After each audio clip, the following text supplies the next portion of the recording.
इतना बड़ा कैडर होने के बावजूद कहां पर चूक गई बसपा? आप अभी तक क्यों रुके हैं पार्टी में? बहुत पैसा है क्या बसपा के पास? आगे की रणनीति क्या है? नमस्कार, आदाब। जायसी पत्रिका एक आदाब। बार फिर अपने गेस्ट के साथ हाजिर हो गई है। आज हमारे मेहमान हैं एहसान अली साहब। देश और खासकर उत्तर प्रदेश की राजनीति में दिलचस्पी रखने वाले हर आदमी के मन में एक सवाल है कि क्या बहुजन समाज पार्टी खत्म हो गई? क्या काशी राम जी का मिशन रुक गया? इस बात पर चर्चा करने के लिए हमने बहुजन समाज पार्टी के एक ऐसे नेता को बुलाया है जो आज से नहीं, एक लंबे समय से बहुजन समाज पार्टी में जुटे हुए हैं, लगे हैं और जाहिर है एक निष्ठावान कार्यकर्ता है। तो लोग क्या सोचते हैं ये अलग विषय है, बसपा का आदमी क्या सोचता है ये जानने की कोशिश करेंगे। एहसान अली साहब जी बताएं। जी, सबसे पहले आपसे यहाँ से बात शुरू करना चाहते हैं। आपने मेरी बात सुनी, लोग तरह तरह की बात करते हैं बहुजन समाज पार्टी की वर्तमान स्थिति को लेकर। कहते हैं कि 30 साल या 40 साल में सबसे बुरे दौर में पार्टी गुजर रही है, सबसे खराब हालात है बहुजन समाज पार्टी के। आप क्या सोचते हैं? देखिए, बहुजन समाज पार्टी के बारे में जो निगेटिव बातें अब नहीं हम कहना चाहते हैं कि आप जैसे लोग तो नहीं हैं, लेकिन कुछ मीडिया की देन ही है कि जो बहुजन समाज पार्टी को मीडिया के प्लेटफॉर्म पे कम आंकती है। और हकीकत तो ये है कि बहुजन समाज पार्टी एक मोटा मोटा आंकड़ा मैं आपको बता दूं कि एक विधानसभा में लगभग 2500 कार्यकर्ता हमारे अनलिस्टेड जो है हमारे फोल्डर में रहते हैं, जो माननीय बहन जी के दिशा निर्देश पे बनाए जाते हैं और हमेशा तत्पर रहते हैं। ऐसा फोल्डर किसी भी पार्टी के पास आपको देखने को नहीं मिलेगा। जाहिर है एक जी बड़ा कैडर है बहुजन समाज पार्टी के पास। अभी बीते 15 जनवरी को बहन जी का बर्थडे था, बड़ा जी कार्यक्रम हुआ, आप भी वहां मौजूद थे, हमने वीडियो में देखा। क्या तय जी। पाया, क्या होगा, आगे की रणनीति क्या है?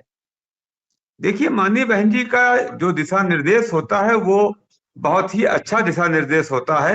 हमेशा हम लोग जिले स्तर पे मनाते थे।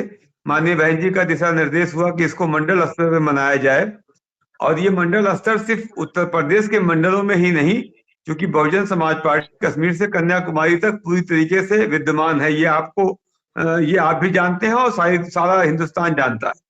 क्योंकि हम तीसरे नंबर की पार्टी हैं और लगभग 800 जिले भारत के अंदर हैं। अपने देश के अंदर 800 जिले हैं, जिसमें लगभग 100 मंडलों में जो है बहुजन समाज पार्टी का कार्यक्रम हुआ और वो एक छाप छोड़ गया। वहां की भीड़ और वहां के सिर्फ कार्यकर्ता आए थे, और कार्यकर्ता में भीड़ का उत्साह ये था कि सब इस मिशन के साथ लौटे हैं कि हमको 2027 में अपने सम्मानित विधायकों को जिताकर माननीय बहन जी को मुख्यमंत्री बनाना है। अच्छा, एहसान अली साहब ये बताइए कि इतने जी दिन से सत्ता से दूर होने के बावजूद बहुजन समाज पार्टी बड़े बड़े कार्यक्रम कर रही है, रैलीज कर रही है, बहुत पैसा है क्या बसपा के पास? देखिए, अगर बहन जी के माननीय आपने ये पार्टी की बात की कि बसपा के बाद बहुत पैसा है, तो इलेक्टोरल बॉन्ड पे हम सबसे नंबर 1 पे होते, 2 नंबर पे होते, 3 नंबर पे होते, लेकिन हमारा नाम तक नहीं है उसमें। इलेक्टोरल बॉन्ड का मामला आया, पूरे देश ने देखा कि हमारा नाम तक नहीं है उसमें। और ये माननीय बहन जी जो 50-50 रुपए का हम लोग की जो रसीद लगती है, जो हम लोग का कंट्रीब्यूशन होता है कार्यकर्ताओं का, उससे पूरे देश के अंदर पार्टी चलती है। और पूरे देश की स्थिति में आपको बताऊं कि हमारा जब जाना हुआ उत्तराखंड के इलाके में, तो वहां पे घाटी पहाड़ी में लोगों ने बताया कि भैया मानवर साहब ने यहाँ दौरा किया, मानवर साहब इनके यहाँ सोए, मानवर साहब ने इनके यहाँ नाश्ता किया, और ये हमारे पार्टी के ये मेंबर हैं, ये पार्टी के हमारे मजबूत पदाधिकारी हैं। और यही हाल मैंने अभी बीच में मैं अगले साल वहां गया था और हमको सौभाग्य मिला था माननीय बहन जी का कार्यक्रम मनाने का 15 जनवरी का अंडमान। आप समझिए कि पार्टी के इतने जुझारू कार्यकर्ता, जब उनको पता चला कि उत्तर प्रदेश से कोई हमारे पदाधिकारी आए हैं, तो सब ने जो है हमारा स्वागत किया, उसके बाद हमको मुखतित बनाया। और वहां पे पूरी तरीके से हमने खुद जाके 3 दिन 2 दिन लगभग 2.5 दिन हमारे पास बचा था, हमने जो है जाके वहां आदिवासियों के बीच में और हमारे मलयाली भाइयों के बीच में हमने जो है पार्टी मूवमेंट के कई प्रोग्राम किए। तो बहुजन समाज पार्टी पूरे देश की पार्टी है और पूरे देश में माननीय बहन जी को इसी चंदे चुटकी से चलाना है किसी भी उद्योगपति का और किसी भी ऐसे लोगों का नाम हमारे साथ नहीं जुड़ा और ना जुड़ेगा कभी। और इसलिए जो है ये बिल्कुल कहना गलत है कि बहुजन समाज पार्टी के पास बहुत पैसा है और बहुजन समाज पार्टी जो है वो पैसों की पार्टी है, ये बिल्कुल सरासर गलत है। अच्छा एहसान अली साहब, एक सवाल आपसे जाती सवाल पूछ रहा हूँ कि जी इस बताएं। समय जब लोगों का अनुमान है, राजनीतिक पंडितों का अनुमान है कि बहुजन समाज पार्टी सत्ता में वापस नहीं आने जा रही है, ऐसे में आप अभी तक क्यों रुके हैं पार्टी में? अरे आप ये बताइए कि ये पार्टी के साथ साथ मिशन मूवमेंट है, ये गरीब मजलूमों की आवाज है, ये पार्टी बाद में है। बहुजन मूवमेंट जो है ये मानवर काशीराम साहब से पहले खलीकुज्जमा साहब और मंडल साहब की देन है, जो बाबा साहब को जिता के पार्लियामेंट के अंदर भेजा। वो खलीकुज्जमा साहब जो पार्लियामेंट मेंबर थे, उन्होंने कहा कि बाबा साहब आप हार तो जरूर गए हैं लेकिन आपका पार्लियामेंट में रहना बहुत जरूरी है। तो मंडल साहब और दोनों लोगों ने मिलकर जो है बाबा साहब को दोबारा अपने पार्लियामेंट खुलना सीट से भेजा। तो ये मिशन मूवमेंट है। और उसी तरीके से लखनऊ के अंदर बरकतुल्ला अंसारी साहब ने सबसे पहले मानव काशीराम साहब को अपना हाथ उन्होंने आगे बढ़ाया और उन्होंने कहा कि साहब आप हमारे घर में अपना ऑफिस खोलिए, हम आपके साथ खड़े हैं, जब कोई नहीं खड़ा होने को तैयार था। तो ये मिशन मूवमेंट है। ये मिशन मूवमेंट किसी राजनीतिक फायदे के लिए नहीं है, हम लोग किसी राजनीतिक फायदे के लिए नहीं है, ये गरीब मजलूमों की आवाज है। और एक दिन आप ये जरूर देखिएगा, हिंदुस्तान में जो है अगर कोई सत्ता में वापस आएगा और दिल्ली की कुर्सियों पे बैठेगा तो वो हमारा बहुजन मूवमेंट का सिपाही ही होगा। माननीय बहन जी होंगी या माननीय बहन जी का उत्तराधिकारी हो। जी एहसान अली साहब, आपने अभी जिक्र किया कि अंडमान तक में बहुजन समाज पार्टी के कार्यकर्ता मौजूद हैं। जी हाँ। इतना बड़ा कैडर होने के बावजूद कहां पर चूक गई बसपा? देखिए चूक की जहां तक बात है, ठीक है आपने ये बात कही है। और एक्चुअली सबसे बड़ा निगेटिव मामला ये है ना कि बहुजन मूवमेंट और बहुजन हमारे मिशन के लिए जो है गलत निगेटिव चीजें जो आ रही हैं, वो निगेटिव चीजें आना बंद हो जाए और हम अपने आप आपको दिखा देंगे। भाई एक बात बताइए, मानिए छोटी सी बात है, मैं कह दे रहा हूं, बाबा आपने बात छेड़ी है तो मैं कह दे रहा हूं। माननीय शिवपाल जी को माननीय बहन जी का बंगला खाली करा के दिया गया, क्या शिवपाल जी माननीय बहन जी से बड़े नेता थे? बताइए आप, ये निगेटिविटी है कि नहीं है? तो इसलिए जो है मीडिया जो है वो हमको कम आंकती है। हमारे 10 सांसद, हमारे पास बहुत बड़ा इंफ्रास्ट्रक्चर हमारी संगठन का, लेकिन हमको दिखाया जाता है कि बी टीम है। हम कैसे बी टीम है भाई? हमारी माननीय बहन जी किसके पास कहने गई कि भैया जरा सा आकाश आनंद के बारे में देख लो, भैया जरा सा हमारे पार्टी के बारे में देख लो? माननीय बहन जी तो किसी से कहने नहीं गई, वो तो हमेशा सेंधी के तरीके से दहाड़ती है। तो इसलिए जो है ये निगेटिव चीजें अगर खत्म हो जाएंगी तो आप यकीन जानिए कि समाज के सभी लोग बहुजन समाज पार्टी के शासनकाल को याद करते हैं, माननीय बहन जी के आदर्शों को याद करते हैं, माननीय बहन जी के सभी कार्यों को लोग बड़ाई करते हैं। और वो देखिएगा 27 में वो चीज रिपीट होके आएगी, ऐसा हम लोग का विश्वास है। हम लोगों की मेहनत और लोगों का विश्वास वो दोनों पूरी तरीके से इकट्ठा होगा। जैसा माननीय बहन जी का आदेश है कि हम लोग आम जनमानस के बीच में भाईचारा पैदा करके हम दोबारा सत्ता में आएंगे। एहसान अली साहब, आज उत्तर प्रदेश 2027 में चुनाव है, जाहिर है आपको लगता है कि आएंगे। कभी दिल्ली आने की बात हो रही थी, कभी दिल्ली में बहुजन समाज पार्टी कूच कर रही थी, वहां रैलीज करती थी और राजनीति के जानकार लोग ये अनुमान लगाते थे कि कुछ दिनों में बसपा दिल्ली की कुर्सी पर काबिज हो जाएगी। एक समय वो था। आज देश में जो विपक्षी पार्टी है, जो भारतीय जनता पार्टी की सरकार है, वो कहती है आतंकवाद बढ़ रहा है, देश में बहुत ज्यादा आतंकी घटनाएं बढ़ रही हैं, नक्सलवाद बढ़ रहा है। थोड़ी देर के लिए मान लें कि बहुजन समाज पार्टी के पास इस समस्या का क्या समाधान है? कभी इस रुख से सोचा कि अगर आपको मौका मिले तो कैसे नक्सलवाद की बात करते हैं, कैसे हल कर सकती है? अब मैं एक घटना का जिक्र कर देता हूं 2 मिनट के अंदर आपको। बहुजन समाज पार्टी और माननीय बहन जी के प्रति नक्सलवाद या आतंकवाद का क्या स्वरूप है और क्या लोग उनके बारे में मतलब सोचते हैं। 2014 की लोकसभा चुनाव में हमारी ड्यूटी लगी थी 17 लोकसभा की रिजर्व सीटों में। मैं रात के 11 बजे, क्या लगभग 1 बजे, एक गांव था देवाटन गांव, दुद्धी जो है रॉबर्ट्सगंज में, शारदा प्रसाद साहब चुनाव लड़ रहे थे, हमको वहां लगाया गया था। मैं वहां से लौट रहा था चुनाव प्रचार से।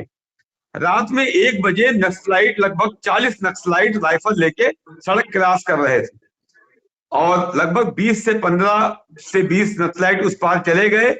एक बीच में खड़े होके एक ने हाथ दे दिया, रोको रोको रोको रोको। अब हम लोग तो थोड़ा सा सहम गए, भाई अनजान इलाका। लेकिन जो हमारे साथ बैठे हुए साथी थे उसमें एक ने कहा कि नहीं भैया आप घबराइए नहीं, ये हम लोगों को कुछ नहीं कहेंगे। तो हमने कहा भाई तुम अपनी खिड़की तुम ही खोलो। तो जब उसने इशारा किया तो उसने खिड़की खोला, तो उसने पूछा कौन है कौन है कौन है कौन है। तो शारदा प्रसाद साहब जो चुनाव प्रचार का पंपलेट था वो पकड़ा दिया गया और उन्होंने देखा, देखने के बाद बोला जो जो जो जो जो जो चले जाओ। हम लोग आगे बढ़ गए। आगे जब हम लोग गए एक होटल पे, हमने मुंह धुला, उसके बाद हमने उससे जिक्र किया कि हमने कहा यार अभी तो हम लोग को नक्सलाइट मिले थे, और उन्होंने जो है कुछ बोला नहीं हमारे पंपलेट को देखने के बाद। तो उसने कहा कि क्यों नहीं बोला, हम बताएं। हमने कहा भैया बताओ। उसने कहा यहाँ आइए। उसने किनारे किया, उसने कहा वो देखो दूर लाइट जल रही है एक। हमने कहा हाँ लाइट तो जल रही है। कैसे वो लाइट नहीं है? हमने क्या है? बोले वो सोलर लाइट है, वो देखो दूर एक लाइट और जल रही है। उसने दिखाया तो हमने कहा हाँ यार वो भी लाइट जल रही है। फिर एक लाइट उसने और दिखाया, उसने कहा ये सब सोलर लाइट है। और उन जगहों तक सड़क का निर्माण भी जो है माननीय बहन जी ने वहां तक कराया हुआ है। इसलिए जो है माननीय बहन जी जिस दिन देश की प्रधानमंत्री बन जाएंगी, आप यकीन जानिए कि उन इलाकों में मैंने जाके दोपहर के टाइम देखा था कि औरतों को मेरे ख्याल से 3 या 4% उनके बॉडी में खून रहा होगा। कुपोषण का शिकार औरतें नाले का पानी पी रही हैं, पूरा अनाज उनको मिल नहीं रहा है। जिस वक्त माननीय बहन जी देश की प्रधानमंत्री बनेंगी, आप यकीन जानिए कि ऐसे इलाकों के लिए पूरी पूरी ट्रेन जाएगी, मेडिकल की पूरे पूरे डॉक्टर्स की टीम जाएगी। और उसके बाद जब उनका पुनरुद्धार होगा, उनका तो सस अपने आप रख उठेगा कि माननीय बहन जी आप धन्य हैं, और ये अब सस उठाने की जरूरत नहीं है हमको, इसलिए कि हमको अब बराबरी का दर्जा मिल गया और हम धन्य हो गए। पूरे देश का आतंकवाद मिट जाएगा, पूरे देश का नक्सलाइटवाद मिट जाएगा और देश खुशहाल हो। एहसान अली साहब 2027 विधानसभा चुनाव के लिए बहन जी ने जो अभी तक खबरें हैं अकेले लड़ने की बात की है कि उत्तर प्रदेश में अकेले लड़ेंगे। ऐसे समय जब गठबंधन, एक बात ये भी कहा है, आप उसको फिर मैं रिपीट कर रहा हूं, माननीय बहन जी ने अपने प्रेस कॉन्फ्रेंस में एक बात कही है कि जो लोग हमारे सहयोगी के रूप में, हमारे जो सर्व समाज के लोग हैं, जो उनके मतलब वोटर्स को अपने करीब लाएंगे, उनका भी सहयोग देंगे। फिलहाल उनके लिए भी रास्ता खुला है, माननीय बहन जी का यह आदेश था। इसलिए जो है हम उस पर बहुत चर्चा नहीं कर सकते, इसलिए माननीय बहन जी का वो आदेश है। माननीय बहन जी अपने हिसाब से वो लेती हैं, उसमें हम लोग छोटे कार्यकर्ता हैं, हम लोगों को उसमें बोलने का कोई राइट नहीं है। लेकिन फिर भी जब आपने कहा तो हमने ये बात आपको रिपीट जरूर कर दी कि माननीय बहन जी ने एक शब्द कहा था कि फिलहाल वो दरवाजा भी खुला है। अच्छा एहसान अली साहब, आखिरी सवाल करेंगे और बात को तमाम करेंगे।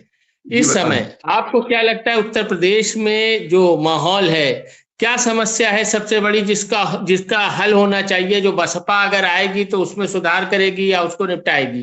कौन सी समस्या सबसे बड़ी है आपकी नजर में? बहुजन समाज पार्टी के आने के लिए जो नौजवान आतुर हुआ है ना, वो अंदर अंदर पूरी तरीके से एकदम आतुर है कि माननीय बहन जी ने जिस तरीके से 35 लाख नौकरियां बांटी थी, वो लोग फिर देखना चाहते हैं कि किस तरीके से माननीय बहन जी ने 35 लाख नौकरियां बांटी और उससे कितने परिवार आज सुरक्षित होकर अपना जो है वो जीवन यापन कर रहे हैं। वो सब लोगों को याद है, इसलिए जो है वो एक दूसरे को बताते हैं कि भैया हमको उस 2007 से लेके 12 तक के बीच में हमको नौकरी मिली, हमको नौकरी मिली, हमको ये नौकरी मिली, हमको वो नौकरी मिली। वो सब चर्चा में है और वो चक्की चौराहों पे वो अंदर अंदर बात चल रही है कि भैया सब कुछ ठीक है, लेकिन नौकरी के मामले में और विकास के मामले में वो सड़कें, वो नौकरियां, वो मानव काशीराम साहब के आवास, वो पट्टा, वो रात के अंधेरों में जो है।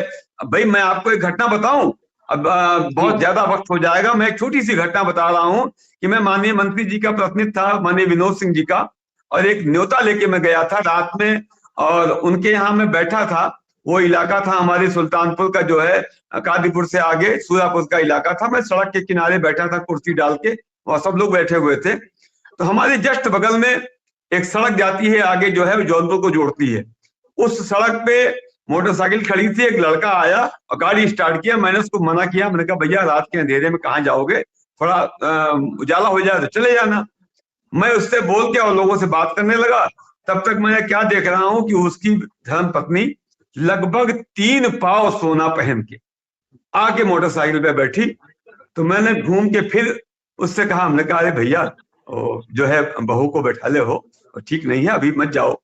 तो वो हमको नहीं पहचानता था। उसने मोटरसाइकिल का एक्सीलेटर तेज किया, कहीं तू का जाना, अपने ग्रामीण भाषा में कहीं तू का जाना कि सरकार है, मायावती की सरकार है, ऐसे कह के उसी अंधेरे में चला गया। अब आप सोचिए कि रात के 1:30 बजे कोई 3 पाव सोना पहन के। एहसान अली साहब, हमारा समय पूरा हो रहा है, बस दर्शकों से हम इतना कहना चाहेंगे, एहसान अली साहब से जो हमने बातचीत की, इनके जवाबात से आप कितना संतुष्ट हैं, अपनी राय जरूर दें, और हम किसी और मेहमान के साथ अगली चर्चा में आपको फिर शामिल करेंगे। सब्सक्राइब हमें करें, नोटिफिकेशन को ऑन करें। शुक्रिया, धन्यवाद। धन्यवाद आपको।